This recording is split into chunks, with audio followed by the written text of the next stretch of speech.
everyone, welcome to my channel and thank you for being here today for my Mermay illustration tutorial. So I start with a sketch that I line with a waterproof Copic marker. I use the medium-sized nib. I just find that works best for me because both the larger and smaller nibs I find are a bit scratchy whenever I work with them, and I like my line work to be super smooth and precise.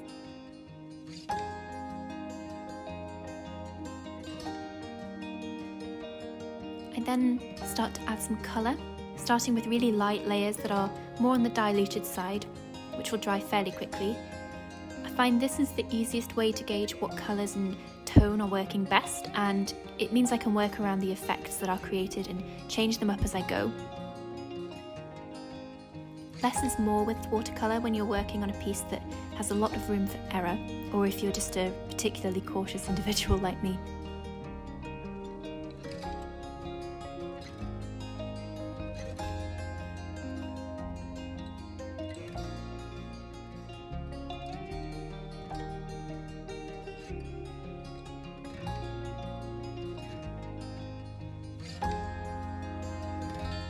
When it comes to painting skin, I like to start with a reddish pink tone that I colour the extremities with, like the nose and cheekbones, and on the rest of the body just anywhere where the skin is quite thin or there's bone close to the surface. I'll paint around the eyelids and the waterline of the eye at this point as well, and this really makes the eye colour pop when you eventually paint the iris in. I'll then let this dry and add a more yellowish or orange overlay on top that I blend together. And finally I finished with a cold colour like a blue or purple, and this works really well for an opalescent and even skin tone. Sometimes I'll go back over with a warm wash of colour as a final overlay, but I decided not to this time.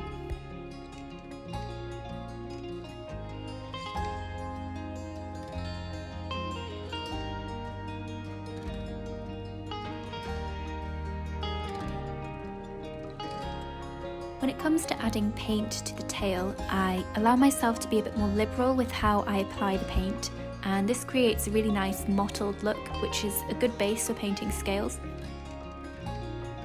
Fish scales are tricky because you either have to paint them individually if you aren't outlining them, which takes forever, or you need to find a way of interpreting the look of scales with the paint. You'll see how I do this in a bit. I also wanted to achieve a sort of gradient look on the tail, where it started as a dark colour at the top that changed into a spectrum of blue and green. So I'm just laying the foundations for that here.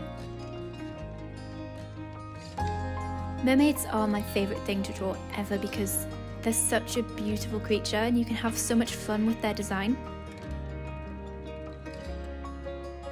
I was that child when I was little that would pretend to be a mermaid in the swimming pool and would end up scaring my parents to death because they would think I was drowning, or they just couldn't find me because I was submerged under the pool for like 30 seconds at a time.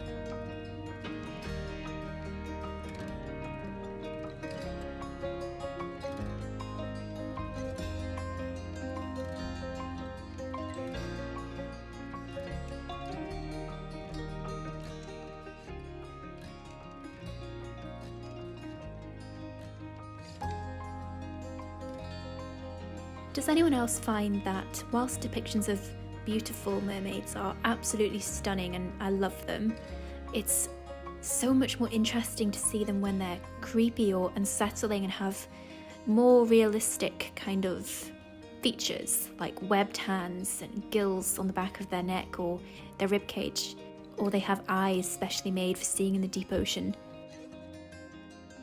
I'm all for the creepy mermaid look. I love the interpretation of them where they're scary and they're threatening rather than just these kind of seductive, beautiful women sat on rocks. So now that the base is down and the hair is completely dry, I start to add some detail to it. I start with colouring the bits that are going to stay in the shade, and this gives me a strong foundation for knowing where to add highlights.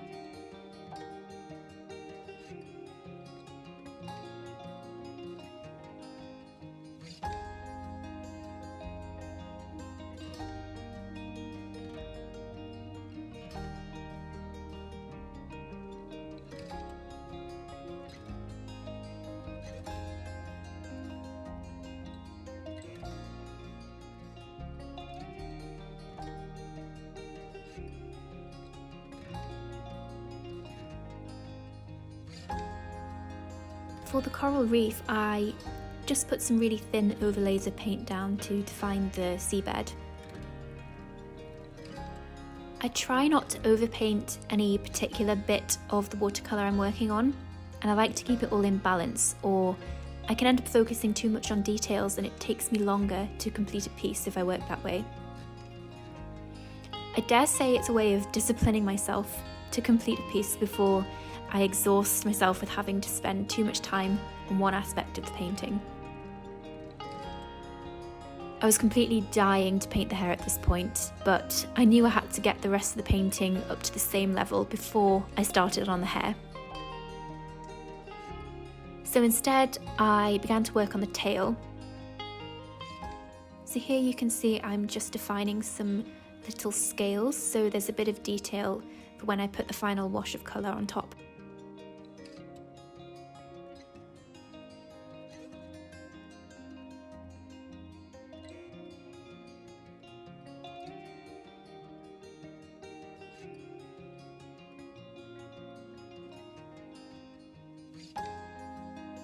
I don't know if I'm the only one to experience this, but sometimes when I'm midway through a painting, it hits a point where it actually looks a bit of a mess.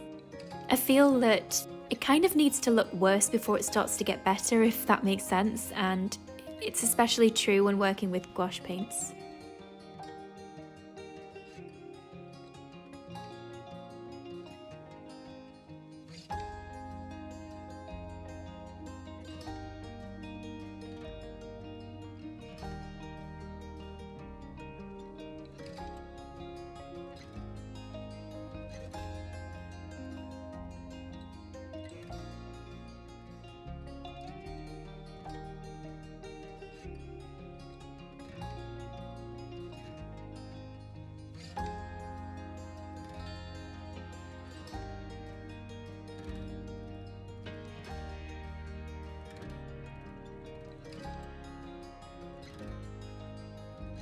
So here I'm just adding some colour to the corals and kelp that is dotted about. I didn't really have any specific colours in mind when I was drawing them, but I ended up using similar colours to the ones that I used already, so it complemented the mermaid and didn't really detract from the main subject of the painting. Composition can be really tricky, and it has really taken me a long time to harness. I'm still learning, but that's the nature of being an artist. You're always learning, evolving and improving. So don't feel disheartened if it's something you struggle with. Backgrounds are really hard work, and I take my hat off to background artists.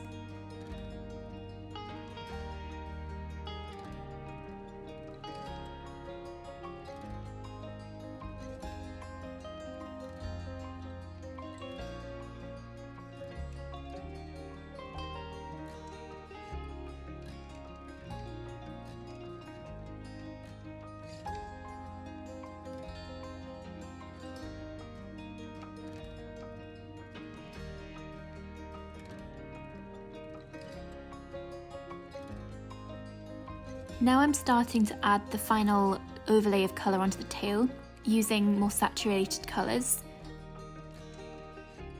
I'm just being mindful here of where the light is hitting the tail itself, and I'm also emphasising the mottled look of the scales on the mermaid's back and the top of the tail, where it melts up to her human end.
And now my favourite part of any painting, the hair. I love painting hair so much, in the same way that I love lining a sketch. It's quite hard to describe the method I use when painting hair, other than I just do little strokes and try to line them up, I guess, so it creates the look of highlights.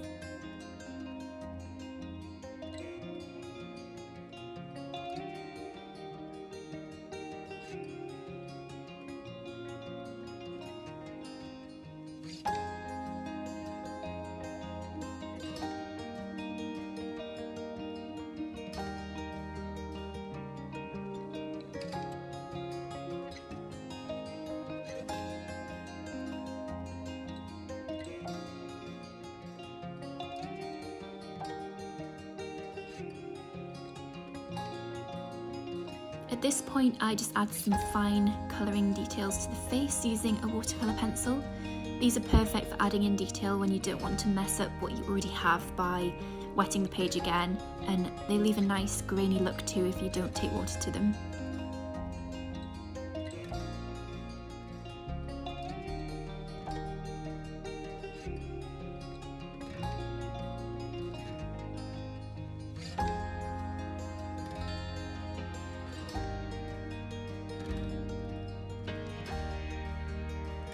Now most of the detail is down, I just add a final wash of blue to the background and emphasise that gorgeous aqua colour.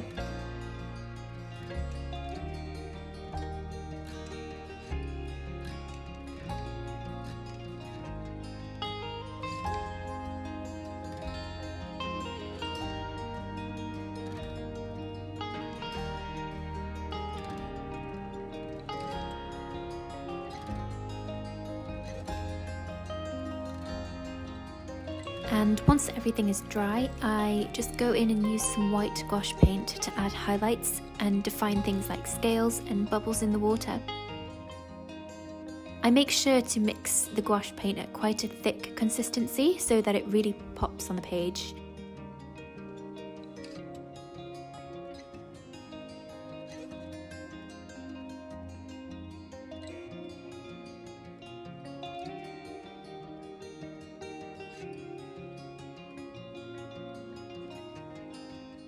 If you mix the gouache paint with too much water, it kind of has this translucent effect on the page, and that's not really what we want when we're adding strong highlights.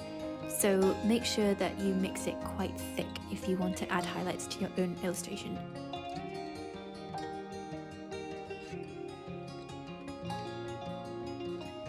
The only tricky bit at this point is finding the will to stop, because adding highlights is so addictive, and again, less is more. I'll probably go into a bit more depth in a different video about using gouache paint, because it can be a bit tricky at first to get used to, but the results can be so incredible, and it's now one of my favourite mediums to use.